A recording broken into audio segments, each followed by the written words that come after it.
A chilling cry echoed through the old house, but when she searched for its source, there was no one there.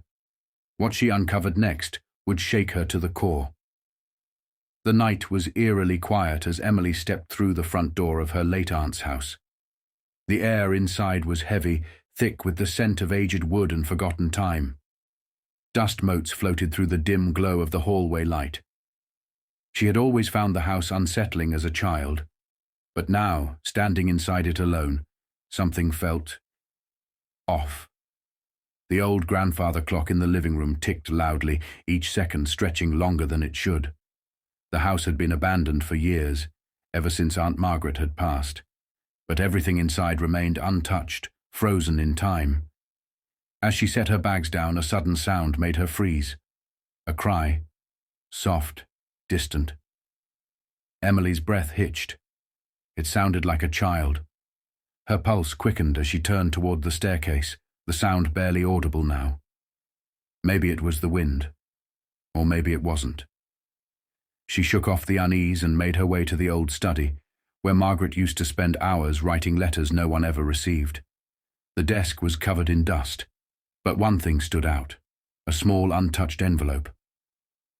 Emily frowned and picked it up. The paper was yellowed, the handwriting unmistakably her aunt's. To whoever finds this, I'm sorry. Her heart pounded as she turned the letter over. A date. The same day Aunt Margaret died. A shiver ran down Emily's spine. What was she apologizing for? And more importantly, who was she writing to? Then the cry echoed again. This time, it was closer. Emily's breath caught in her throat. That wasn't the wind. The cry was faint but unmistakable. A child's sob, distant yet near. It sent a chill up her spine, weaving through the silence like a whisper from the past. She clutched the letter, her pulse racing. The house had been empty for years. There was no one here. Right? Her eyes darted toward the staircase. The sound had come from upstairs. For a long moment, she didn't move. Every instinct screamed at her to leave, to lock the door and pretend she hadn't heard anything. But she couldn't ignore it. Swallowing her fear, Emily gripped the banister and started climbing. The wood groaned beneath her feet, the house seeming to breathe around her. With every step, the air grew colder, heavier. At the top of the stairs, the hallway stretched before her, lined with closed doors. Her aunt's room, the guest room, the attic. The cry came again. Soft, broken. Emily turned toward the end of the hall. The attic door was slightly open. A lump formed in her throat. No one had been in that attic for years. She took a shaky breath and stepped forward. As she reached for the door, it creaked open on its own. Emily's heart stopped. The attic was dark, the air thick with dust. She couldn't see anything. Then, something moved. A shadow shifted in the corner, and the crying stopped. Emily's breath hitched. The attic was silent now, too silent. She stood frozen at the doorway, her fingers gripping the frame. The darkness inside stretched endlessly, swallowing the weak glow from the hallway light. Her mind screamed at her to turn around, to run, but something held her there. The silence felt unnatural, like the house itself was holding its breath. She took a slow step forward. The wooden floor groaned beneath her. The air was thick with dust, untouched for years, yet something felt recent, like someone had been here. Then her eyes landed on it. A small wooden rocking chair. It sat near the window, facing the wall. At first it looked normal, just another piece of forgotten furniture. But then Emily noticed something that made her stomach tighten.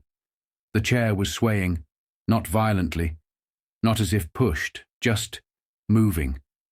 Slowly, gently, like someone had just been sitting in it. A sharp chill crawled down her spine. She turned to leave, but her foot hit something. Emily looked down. A stuffed rabbit. Old, worn, its fur matted, its button eyes dull. It lay in the middle of the attic floor, as if someone had dropped it. She bent down, hesitantly picking it up. The moment her fingers touched the fabric, the cry echoed again, louder this time, right behind her. Emily spun around, her breath catching in her throat. The attic was empty. But the cry, it had been right behind her. Her pulse pounded as she scanned the dimly lit space. The rocking chair had gone still. The dust on the floor remained undisturbed. There was no one here. But she wasn't alone. She could feel it. Gripping the stuffed rabbit tightly, Emily forced herself to stay calm. Think. The letter. The cry. The attic. There was a connection. She turned back to the small rocking chair and took a step closer. That's when she saw it. A wooden toy box sat beside the chair, its lid slightly open. It hadn't been there before. Emily swallowed hard and knelt beside it. Dust covered most of the surface, but the edges of the lid were clean, as if someone had touched it recently. Her shaking fingers reached forward, lifting the lid. Inside, beneath old dolls and faded blankets, was another letter. She hesitated, then pulled it out.